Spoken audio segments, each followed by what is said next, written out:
សួស្តីអ្នកគ្នាអានឹងយើងមកនិយាយពីក្មេងៗសិស្សសាលាតិច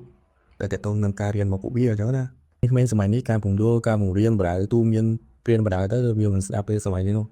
ហើយបើយើងយកអាក្បាច់ពីដើមយកមកព្រៀនពួកវាទៀតវាកាន់តែមិនស្ដាប់ទៀតហើយភាគច្រើនយើង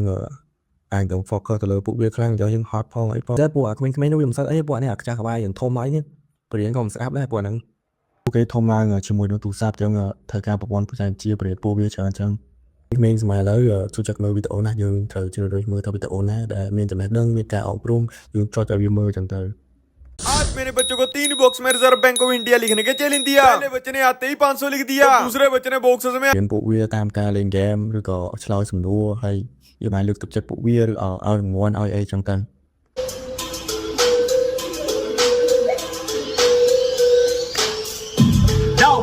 មកមើលវីដេអូរបស់គាត់អីគាត់គឺជាគ្រូបង្រៀនសិនម្នាក់ដែលយកបទចម្រៀងទៅបង្រៀនក្មេងៗពេលច្រើនភ្លេងរបស់គាត់ដាក់មកចូលជាមួយនឹងសាច់ពាក្យចឹងណាស្រួលឲ្យក្មេងៗស្ដាប់ហើយងាយយល់ញ៉ាំពួកវាថារៀនទៅវាអនាគតល្អវាមិនលីសែងអីចឹងតាកុំព្យាយាមបង្ខំពួកវារៀនយើងសម្របតាមពួកវាចឹងតែមិនពួកវារៀន